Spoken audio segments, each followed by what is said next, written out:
تمام تعریف اللہ کے لیے جو مخلوقات کا خالق ہے، جس کی مسلسل تعریف ہو رہی ہے۔ اس نے مؤمنوں کو محبت، باہمی قربت اور ہم آہنگی پر ابھارا، انہیں باہم بے رخی برتنے، قطع تعلق کرنے اور لڑائی و جھگڑے سے ڈرایا، اور میں گواہی دیتا ہوں کہ ایک اللہ کے سوا کوئی حقیقی معبود نہیں، اس کا کوئی شریک نہیں۔ بہت احسان کرنے والا، آسمان و زمین کا پیدا کرنے والا، صاحب جلال و عظمت ہے، اور میں گواہی دیتا ہوں کہ ہمارے سردار و نبی محمد اس کے بندے اور رسول ہیں۔ آپ نبی رحمت اور ہدایت و سلامتی کے رسول ہیں۔ اللہ آپ پر درود و سلام نازل فرمائے اور آپ کے معزز آل و اصحاب پر۔ اما بعد، اللہ کے بندو، رب العالمین کا تقوی اختیار کرو۔ اللہ کا تقوی اس کی طرف سے اولین و آخرین کے لیے وصیت ہے۔ اللہ نے فرمایا، اور واقعی ہم نے ان لوگوں کو جو تم سے پہلے کتاب دیے گئے تھے اور تم کو بھی یہی حکم کیا ہے کہ اللہ سے ڈرتے رہو۔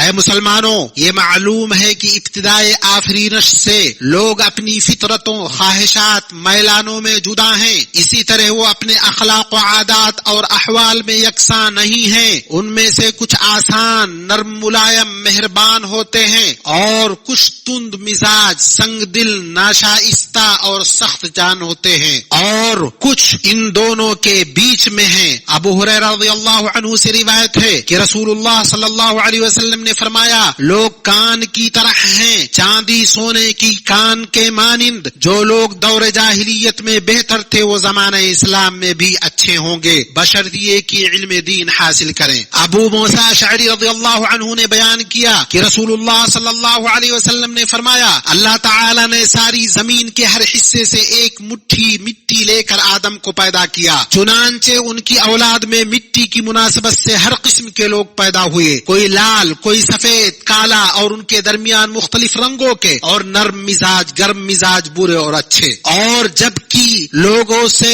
گھلنے ملنے، ان سے ربط و ضبط کے بغیر آدمی کا گزارا نہیں ہو سکتا، تو حکمت اور سمجھداری یہ ہے کہ مسلمان کے اندر بصیرت ہو کہ وہ مختلف لوگوں کے ساتھ ان کے لائق اور حالت کے مناسب طرز عمل کیسے اپنائے۔ لوگوں کے ساتھ رہنے، ان سے گھلنے ملنے اور ان کے ساتھ معاملہ کرنے کے پائیدار قاعدے، رائج اصول اور نفع بخش تجربات ہیں، جن کا جاننا اور جن کی رعایت کرنا آدمی کے لیے ضروری ہے۔ اللہ کے بندو، سب سے پہلی بات جو آپ سے پوشیدہ نہیں، یہ کہ ہم اپنے ہی جیسے لوگوں سے تعامل کرتے ہیں۔ وہ معصوم نہیں ہیں، درست بھی کرتے ہیں اور غلط بھی، انہیں لغزش، بھول چوک اور کمزوری لاحق ہوتی ہے، جن سے کوئی بشر جدا نہیں۔ اللہ کے بندو، گزشتہ باتوں کے علم کے بعد کچھ قواعد اور نصیحتیں آپ کے سامنے حاضر ہیں، جن کی ضرورت لوگوں کے ساتھ ربط و ضبط میں اور ان کے ساتھ بہتر طریقے سے تعامل میں پڑتی ہے۔ ان میں سے اللہ کا یہ قول ہے، آپ درگزر کو اختیار کریں، نیک کام کی تعلیم دے،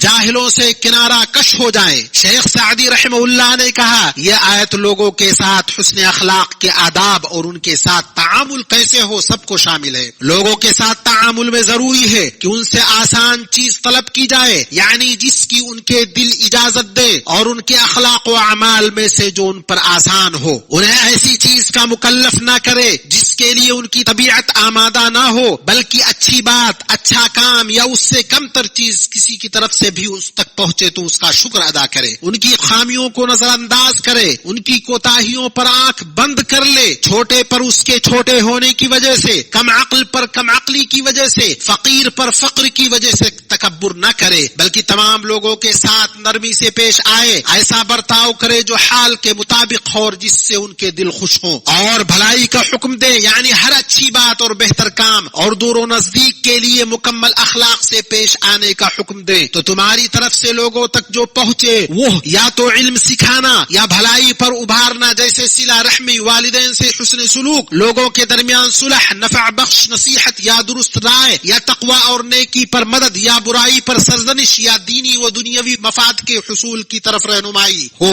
اور جب کی جاہل کی طرف سے اذیت پہنچ کر رہے گی تو اللہ نے حکم دیا کہ جاہل سے اعراض برتا جائے، اس کی جہالت کا جواب جہالت سے نہ دیا جائے، بس جو بھی تمہیں اپنے قول یا فعل سے تکلیف دے اسے تم تکلیف نہ پہنچاؤ، جو تمہیں محروم رکھے اسے تم محروم نہ کرو، جو تم سے قطع تعلق کرے اسے جوڑو، جو تم پر ظلم کرے اس کے ساتھ انصاف کرو۔ اللہ کے بندو، تعامل میں رائج قواعد آیت میں سے اللہ کا قول ہے، اور میرے بندوں سے کہہ دیجئے کہ وہ بہت ہی اچھی بات منہ سے نکالا کریں، کیونکہ شیطان آپس میں فساد ڈلواتا ہے، بے شک شیطان انسان کا کھلا دشمن ہے۔ اللہ تعالیٰ نے ہمیں حکم دیا ہے کہ مخاطب کرتے ہوئے، بات چیت کرتے ہوئے اچھا کلام اور بہتر بات کہیں۔ اگر ہم ایسا نہیں کریں گے تو شیطان ہمارے بیچ فساد ڈال دے گا اور تکرار کو ہاتھا پائی تک پہنچا دے گا، اور نوبت شر و فساد، قتل و قتال تک پہنچ جائے گی۔ اللہ کے بندو، لوگ مصروفیت، کمزوری، بھول چوک، بیماری، بڑھاپے وغیرہ کی مختلف حالات اور کیفیات سے گزرتے ہیں، جن کا ان کے اخلاق اور طبیعتوں پر اثر ہوتا ہے، تو ان سے اچھا گمان رکھو اور بغیر تحقیق اور اسباب کے معرفت کے اقوال و افعال پر حکم لگانے سے بچو، خصوصی طور پر جبکہ شیطان لوگوں کے درمیان بغض و عداوت پیدا کرنے کا حریص ہے، تو کسی معاملے کے بعد ہو سکتا ہے شیطان تمہارے اور تمہارے بھائی کے درمیان فساد پیدا کر دے، یہاں تک کہ ان کے تئیں بدگمانی میں مبتلا ہو جاؤ۔ مثال کے طور پر آپ کی طلب پر اس نے سفارش نہ کی، یا جس کا سوال آپ نے کیا تھا اس پر توجہ نہ دی، تمہاری دعوت اس نے قبول نہ کیا، یا تمہاری بیماری پر اس نے حال نہیں پوچھا، یا تمہارے فون یا میسج کا اس نے جواب نہ دیا، یا ولیمہ وغیرہ کی دعوت میں تمہیں نہیں بلایا، یا تمہیں کوئی نعمت ملی اس نے مبارکباد نہ دی، یا سامنے آنے پر اس نے تم سے سلام نہ کیا، یا کسی مجلس میں تمہیں دیکھا اور تمہاری طرف متوجہ نہ ہوا، یا تم سے وعدہ کیا اور اسے پورا نہ کیا، یا کوئی تکلیف دہ بات تم سے کر دی، اور اس طرح کی بہت ساری چیزیں۔ انصاف اور اپنی ذمہ سے عہدہ برآور ہونے کا تقاضا یہ ہے کہ اپنی رائے کی بنیاد وہموں اور مفروضوں پر نہ رکھیں، ورنہ آپ اپنے دوست سے بغض رکھنے لگیں گے، اس سے قطع تعلق کر لیں گے، کیونکہ ظاہری طور پر اس کی طرف سے آپ کے ساتھ بدسلوکی ہوئی ہے، بلکہ آپ صراحت سے کام لیں، جو کچھ اس نے کیا اس کے بارے میں سبب دریافت کر لیں، تاکہ اس کے عذر اور مقصد کا پتہ چل جائے اور آپ مطمئن ہو جائے۔ شاعر نے کہا، ٹھہرو، اپنے دوست کی ملامت میں جلدی نہ کرو، ہو سکا اس کے پاس عذر ہو اور تم ملامت کر بیٹھو۔ اللہ کے بندوں، لوگوں کے ساتھ تعامل کا عظیم قاعدہ اللہ کا یہ قول ہے، برائی کو بھلائی سے دفع کرو، پھر وہی جس کے اور تمہارے درمیان دشمنی ہے ایسا ہو جائے گا جیسے جگری دوست، یعنی اس کیفیت کے ذریعے دفع کرو جو لوگوں کی بے وقوفی اور جہالت سے بہتر ہو۔ تو کسی کی جہالت کا جواب بردباری سے، برائی کا بدلہ معافی سے، ظلم و تعدی کا بدلہ صبر سے دو، کیونکہ اگر تم ان کی برائی کا بدلہ احسان سے، ان کے برے کاموں کا بدلہ اچھے کاموں سے دو گے تو وہ اپنے برے کرتوت چھوڑ دیں گے اور عداوت سے محبت کی طرف پلٹ آئیں گے۔ اللہ کے بندو، بسا اوقات اس قاعدہ کے تحت یہ بھی آتا ہے کہ ایسے شخص کے تعامل میں رعایت کی جائے جو شدت غضب کی وجہ سے خود پر قابو نہیں رکھتا اور بلا سوچے سمجھے بول دیتا ہے۔ ابن الجوزی رحمہ اللہ نے فرمایا، جب بھی تم اپنے دوست کو ناراض ہوتے ہوئے اور نامناسب بات کرتے ہوئے دیکھو تو تمہیں اس کی بات پر گرہ نہیں باندھنا چاہیے اور اس کی وجہ سے اس کا مواخذہ نہیں کرنا چاہیے، کیونکہ اس وقت اس کی حالت اس شرابی کی طرح ہوتی ہے جو نہیں جانتا کہ کیا ہو رہا ہے، بلکہ اس کے جوش پر صبر کرو، اس کا اعتبار نہ کرو، کیونکہ شیطان اس پر غالب ہو گیا ہے، طبیعت مشتعل ہو گئی ہے، عقل پر پردہ پڑ گیا ہے، اور ایسے جب تم اس کی باتوں کو اپنے دل پر لے لو گے، اس کی حرکتوں پر رد عمل ظاہر کرو گے تو تم اس عاقل کے مانند ہو جاؤ گے جو کسی پاگل کا سامنا کر رہا ہے، یا اس ہوش مند کی طرح ہو جاؤ گے جو کسی بے ہوش کی سرزنش کر رہا ہے۔ تو ایسے میں غلطی تمہاری ہے، بلکہ تم اس کو رحمت کی نگاہ سے دیکھو اور یاد رکھو جب ہوش میں آئے گا تو جو کچھ ہوا ہے اس پر وہ شرمندہ ہوگا اور تمہارے صبر کو قدر کی نگاہ سے دیکھے گا۔ اس طرح کی حالت بچے کو اس وقت سیکھنی چاہیے جب باپ ناراض ہو، اور دوست کو اس وقت دوست ناراض ہو، اور بیوی کو اس وقت جب اس کا شوہر ناراض ہو۔ چنانچہ اسے بھڑاس نکالنے دو، اس کی باتوں کو سنجیدگی سے نہ لو، کیونکہ عن قریب وہ معذرت خواہ اور نادم ہوگا۔ بھائیو، لوگوں کے ساتھ معاملات میں جن چیزوں کو مد نظر رکھا جاتا ہے ان میں سے ان کی طرف سے پہنچنے والی تکلیفوں پر توجہ نہ دی جائے، کیونکہ مؤمن مروت والا ہوتا ہے، وہ مخلوقات کے رب کی مغفرت کی چاہت میں لغزشوں کو نظر انداز کرتا ہے اور کوتاہیوں کی طرف سے نگاہ پھیر لیتا ہے۔ جو کچھ آپ لوگوں نے سنا اسے میں کہتا ہوں اور اللہ سے اپنے اور آپ کے لیے مغفرت طلب کرتا ہوں۔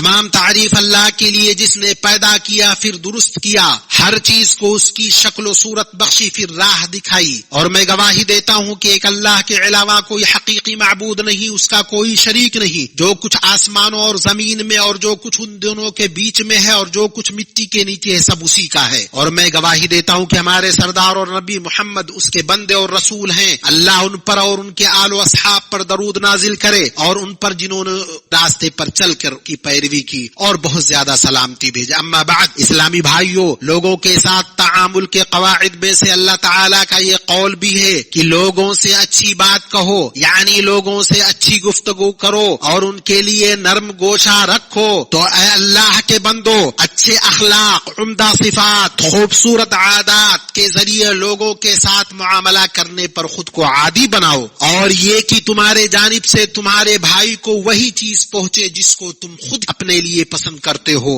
اور جو کچھ تم اپنے لیے ناپسند کرتے ہو اسے دوسروں تک نہ پہنچاؤ۔ اور یہ بھی اس باب میں داخل ہے کہ تم لوگوں کو نفع پہنچاؤ، انہیں خوشی دو، ان کی خوشی میں خوش رہو، ان کی تکلیف میں تکلیف محسوس کرو، ان کی غم گساری کرو، مصیبت اور خوشحالی میں ان کے ساتھ کھڑے رہو، ان کے ساتھ بھلائی کرو، ان کو دے کر احسان نہ جتلاؤ، ان کے پاس جو کچھ ہے اس سے بے نیازی برتو، اور جو اللہ نے انہیں فضل سے نوازا ہے اس میں تم ان سے حسد نہ کرو، ان کی جانب سے اپنے احسان کی شکر گزاری، مدح سرائی یا بدلے کے منتظر نہ رہو، اور اگر تمہیں کوئی غصہ دلائے تو بردباری کا مظاہرہ کرو، غصے کو پی جاؤ، اور جس کے حق میں تم نے غلطی کی ہے اس کے سامنے معذرت پیش کرنے میں جلدی کرو اور ان کے لیے عذر تلاش کرو گرچہ انہوں نے تمہارے حق میں غلطی کی ہو۔ اپنے بھائیوں کے حق میں صاف دل رہو، ان میں سے جو آپ سے معذرت چاہے ان کی معذرت قبول کرو، ان کے لیے عذر تلاش کرو ہر چند کی انہوں نے آپ کے حق میں غلطی کی ہو۔ نصیحت کرتے وقت اپنے بھائی کی اچھائیوں کو نہ بھولو، رفقت و نرمی کے ساتھ سرزنش کرو، درگزر سے کام لو، اپنا مکمل حق حاصل کرنے کے خواہاں نہ بنو، ان چیزوں پر دھیان دو جو دوسروں کے ساتھ محبت کی فضا عام کرتی ہیں، جیسے کہ سلام کرنا، نرمی سے بات کرنا، مسکرانا، سب سے اچھے ناموں سے پکارنا، ہدیہ دینا۔ اور اسی طرح تمہارے لیے ضروری ہے کہ تواضع اختیار کرو، اپنے پاس موجود چیزوں پر فخر نہ کرو، اپنے ساتھی کو حقیر نہ سمجھو، اسے مشقت میں نہ ڈالو، اس کی باتوں کا اچھا مطلب نکالو، اور غیر محسوس طور پر کسی کو اپنی باتوں کے ذریعے تکلیف پہنچانے سے بچو۔ اچھی سمجھ رکھنے والوں سے مشورہ کرو، اپنی رائے مت تھوپو، خود کو تہمت کا شکار بننے سے بچاؤ، ورنہ یہ چیز تمہارے سلسلہ میں لوگوں کی بدگمانی کا سبب بنے گی۔ اور بد کلامی، نیز تکلیف دہ برے الفاظ کے استعمال سے دور رہو، اور خود کو لوگوں کے ان معاملات میں مت ڈالو جن میں تمہارا کوئی فائدہ نہیں، ان چیزوں کے بارے میں سوال نہ کرو جن سے تمہارا کوئی مطلب نہیں، لوگوں کی عیب جوئی نہ کرو، لوگوں کے ساتھ گالی گلوچ نہ کرو، نہ ہی ان کے عیوب کو بیان کرو، ان پر ظلم نہ کرو، انہیں دھوکہ نہ دو، ان کے ساتھ خیانت نہ کرو، ان کے راز کو فاش نہ کرو، ان کی عزت سے نہ کھیلو، ان کو بے پردہ نہ کرو، ان کے درمیان فساد برپا کرنے کی کوشش نہ کرو، بلکہ لوگوں کے لیے دعا کر کے، ان کے احوال پوچھ کر کے، ان کی ضرورتوں کو پورا کر کے، ان کی پریشانیوں کو حل کر کے بھلائی اور اصلاح کا مینار بنو۔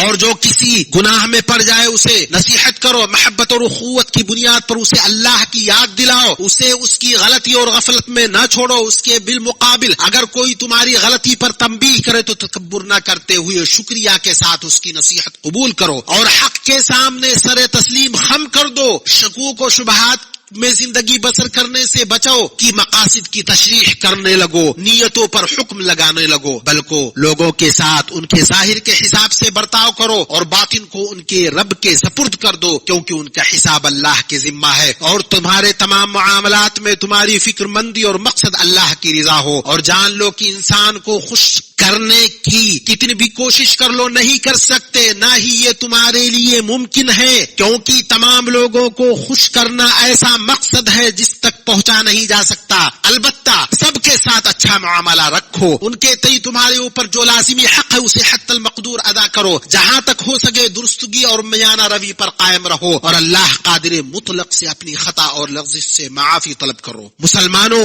ہمارے شریعت کا مقصد آپسی اتحاد و اتفاق قائم رکھنا اور اختلاف و انتشار کو دور کرنا ہے۔ اللہ نے فرمایا، اللہ کی رسی کو سب مل کر مضبوط تھام لو اور پھوٹ نہ ڈالو۔ اس مبارک ملک میں عرب سربراہی اجلاس کے انعقاد کے موقع پر ہم اللہ تعالی سے دعا گو ہیں کہ وہ اس اجلاس میں ملک و قوم کے مفادات کے لیے بابرکت ثمرات اور اچھے اثرات عطا فرمائے۔ اللہ کے بندو، اپنے رب کا حکم مانتے ہوئے درود و سلام بھیجو اپنے نبی پر۔ اللہ نے فرمایا اللہ تعالی اور اس کے فرشتے اس نبی پر رحمت بھیجتے ہیں، اے ایمان والو تم بھی ان پر درود بھیجو اور خوب سلام بھی بھیجتے رہا کرو۔ اے اللہ درود نازل فرما محمد اور آل محمد پر جیسا کہ تو نے ابراہیم اور آل ابراہیم پر نازل فرمائے۔ اے اللہ اسلام اور مسلمانوں کو غلبہ عطا کر، کفر اور کافروں کو رسوا کر، دین کے دشمنوں کو تباہ کر، اسلام اور مسلمانوں کے ہر دشمن سے بلاد حرمین کی حفاظت فرما۔ اے اللہ اسے اور مسلمانوں کے بقیہ تمام ملکوں کو پرامن، پرسکون اور خوشحال و فارغ البال بنا۔ اے اللہ ہمارے اس ملک سے بطور خاص اور مسلمانوں کے بقیہ ملکوں سے بطور عام مہنگائی، وبا، بیماری، سود، زنا، زلزلوں، آزمائشوں اور ظاہر و باطن برے فتنوں کو دور کر۔ اے اللہ کمزوروں، تیری راہ میں جہاد کرنے والوں، سرحدوں پر تعینات ان کی حفاظت میں لگے ہوئے لوگوں کا تم حافظ ہو جا۔ اے اللہ تو ان کا معین و مددگار اور حامی و ناصر ہو جا۔ اے اللہ ہمیں اپنے وطنوں اور گھروں میں امن سے نواز۔ اے اللہ سربراہوں اور حکمرانوں کی اصلاح فرما اور ہماری سربراہی انہیں سونپ جو تجھ سے خوف کھائیں اور تیرا تقوی اختیار کرے اور تیری خوشنودی کی پیروی کرے۔ اے رب العالمین، اے اللہ ہمارے دلوں کو جوڑ دے، ہمارے آپسی معاملات کی اصلاح فرما، ہمیں سلام کی راہ پر چلا، ہمیں تاریکیوں سے نکال کر نور کی طرف کر دے، ہمیں ظاہری و باطنی فحش کاموں سے بچا، ہمارے کانوں، آنکھوں، دلوں، بیویوں اور بچوں میں برکت عطا فرما، ہماری توبہ قبول فرما۔ تو توبہ قبول کرنے والا، رحم کرنے والا ہے، اپنی نعمتوں کا شکر ادا کرنے والا بنا، ہم ان پر تیری تعریف کریں، اسے قبول کریں اور انہیں ہمارے اوپر تمام کر۔ والحمدللہ رب العالمین، وصلاۃ وسلاما علی خاتم النبیین وآلہ وصحبہ اجمعین۔